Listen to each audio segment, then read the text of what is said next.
Out of time, so say goodbye.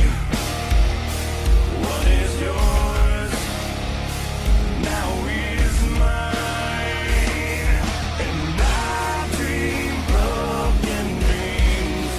I make them come true. I make them for you. Gonna go over the fights from last night, but before I do, I'm going to go ahead and let you know that on this posting you're going to see my rankings just to the side of it, and just letting you know that on these rankings, they are not like official.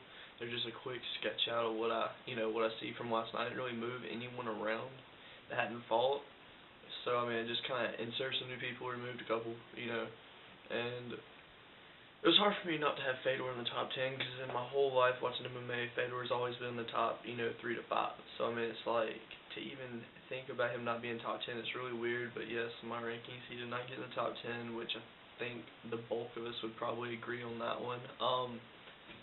I stubbed Cain Velasquez at number 1 because he did beat Big Nog and then went on to dominate Brock Lesnar, so I see that happening. I give Junior Dos Santos number 2 because he is a number 1 contender, and also he does hold a victory over Fabricio Verdum.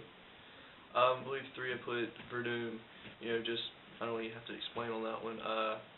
And that's just, my top 3. I can't remember it off the top of my head. I'm not really looking at it right now, so. But, I was just going to let you know, so just for their debate starts on the rankings, those are just right now after the Barnett, Rogers, and then also Overeem and Verdum fight. I'll be able to do a better ranking, and then especially after Lesnar and Dos Santos, because then by then I think semifinal matchups will be about taking that place too, so it kind of works together. Anyway, okay, start to go over the fights. Ray Sefo, Valentine Overeem. I took Sefo because I really just didn't. I mean, honestly, in all truth, I love MMA with a passion, but only 2 fights I was looking forward to, or only 3 fights is the last 3 fights. That's the only fights I really cared to see. But I thought maybe if Ray Sefo could keep it standing, he'd win the fight. I didn't even really give myself an example if I went to the ground because I know that Sefo's not great on the ground. I mean, he trains at Extreme Couture, so I know it's building up, but I mean, Overeem's got over 50 fights. I mean, even with the record he has, which is not the hottest in the world, I mean, he's still he's still a dangerous fighter. I give him his credit. There's been some big names in the past. But with Overeem, he's unpredictable because he'll go on a nice little winning streak, then he'll get on a huge losing streak. That's what his past is like. Now he's on a 3-fight winning streak, so I mean, really, you can really just erase his past, and we'll see what he does from here on out. So. Hopefully the best for him, who knows, okay? Chad Griggs, Guillaume Vellante, that was a pretty cool fight. It was a nice little slugfest. Vellante, he's pretty good. He should definitely be at 205, maybe even a middleweight, because, I mean, he's not that big of a guy. Like, I honestly I don't know, he just didn't fit in that fight. Chad Griggs as well, he's kind of a small heavyweight. I mean, I don't know what it is. Strikeforce got some small heavyweights. So does UFC. Like, the heavyweights are not, like, bulky like they used to be.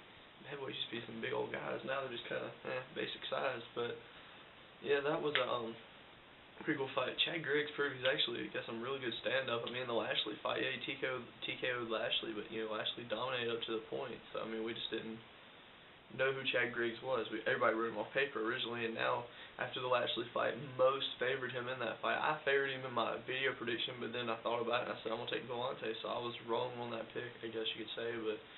Pretty cool fight. Congratulations, Chad Griggs. The next fight was Shane Del Rosario versus LeVar Johnson. That was a pretty cool fight, I can't lie. LeVar Johnson, he has more of the power, while Del Rosario is more of a technical striker, I guess you could say. I truly was not impressed with Del Rosario last night, as much as I was expecting to be. I mean, it's like it took him a while to get into his groove. Like he couldn't land what he wanted to land, and that power of LeVar Johnson is just hard to overcome. But his smarts kicked in, his striking started getting better, and then 4 minutes 31 seconds into the round, boom, armbar, it's over. So it was a good fight. I'm assuming Del Rosario is the number 1 alternate for the tournament right now. He's really close to making top 10 in my opinion on the overall rankings. I mean, the dude's for real. I mean, he's a good fighter. I truthfully want to see LeVar Johnson fight,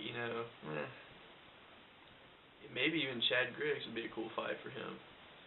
I'd really like to see, maybe some of these losers of the tournament fight each other on these upcoming cards as well. So I don't know how Strikeforce will handle that, but congratulations, Del Rosario.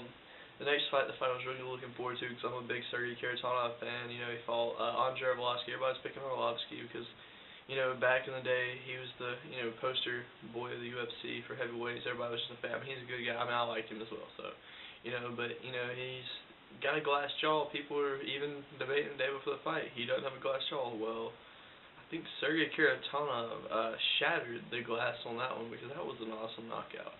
Sergey Kharitonov is a great dirty boxer, especially up close with you. I mean, the dude, when you're pressing action on him, that's when he likes it. He can eat shots all day. If you're going to knock Sergey out, you're going to have to hit him like 20 knees. When he lost the K1 Grand Prix, just go and watch that fight. He took like 20 knees. The guy that he fought doesn't really have good striking, but the knees just devastating. He took more knees I've almost ever seen in a fight. But Kharitonov definitely proved last night to a lot of American fans who, are used to just watching American promotions that, hey, he's a beast. I mean, the guy's beat Verdum, he's beat Overeem. I mean, he's, hey, he says a lot about the guy. He's a really good fighter. He says he's going to win the tournament, and I'm going to go ahead and tell you, I'm putting my name right next to it in belief. Kharitonov is going to take this tournament, in my opinion. Alright, so anyway, congrats, Kharitonov. Alright, Antonio Bigfoot Silva versus Fedor Emelianenko. I'm still in shock about that fight. Like, DiBiase even said in his video that, Bigfoot could, take him down and, grind out a decision, throw some shots. And people, calling him out. I was even thinking to myself, I couldn't see it happening. I kept picturing the Hongman Choi fight if it went to the ground. And, well, Bigfoot proved last night one thing. He sure as hell trained in stand-up a lot because Fedor could not catch him with a really good shot. And, it really shows the heart of a warrior at the end of a fight. If you saw Bigfoot's face at the end when he found out he won, I mean, you gotta feel good for the guy. I mean, he's a good fighter already, and I don't know, it was cool to see his reaction like that. I mean, I hated to see Fedor get beat. I mean, I've always respected Fedor. He's probably, he's probably one of the nicest people in the sport at that. But he's easily, I don't care. Anyone says there's no debate that'll beat this. That Fedor is the greatest mixed martial arts fighter of all time. I mean, that was just a sick fight last night. I mean, the big man prevailed. I mean, when you got 70 pounds on a person, I mean, odds are strength will factor in when you got skill. I mean, and Bigfoot, he has the tools to take the tournament. Do I think he's going to win it? No. I think Kharitonov can knock him out personally. I don't know. I think Overeem could knock him out. I think that Verdum could beat him again personally. I mean, yes, Bigfoot looked great last night, but I think there's just a little bit missing from the guy.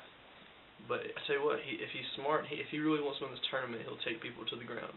That's the only way Bigfoot wins this tournament. Alright, so those were the fights. It was a very impressive night of fights. There was not a single, per se boring fight. I'm gonna say that I'll be making a video probably pre-127 and the day after I'll make my reaction video. So yeah, thanks for checking us out. Follow us all on Twitter. I got our accounts right there on the screen, hopefully, if I edit it right. Also check out MMAmadhouse.com. And anyway, I was also gonna say to some fans, when the rankings are made, I want you to take into accountability that yes, we talk to each other about who we think's what, and it's kind of like an averaging kind of thing. I mean, we don't.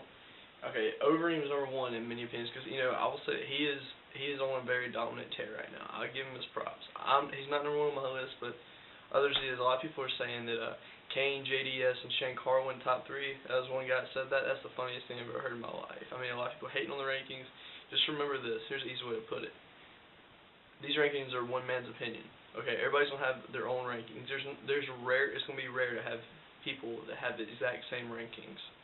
So everybody's gonna have their own opinion, and a lot of people hating on Brock Lesnar, saying go back to WWE and all that shit. That's kind of getting old too, because the guy did beat Randy Couture. He beat Shankar. He beat a lot. He beat Frank Mir. He beat all their names. If Brock Lesnar's a joke, what does it make the people he's beat? That's just hey. It's just facts. So rankings are posted right here of mine. So leave comments what you think and all that fun stuff, and have a good one. What would happen if 8 of the best heavyweight fighters on the planet fought in the biggest MMA tournament ever to settle one all-important question? Who is the world's most dangerous man? The Strikeforce World Grand Prix Heavyweight Tournament, Saturday, February 12th. Fedor versus Silva, Arlovsky versus Karatonov. The tournament begins only on Showtime.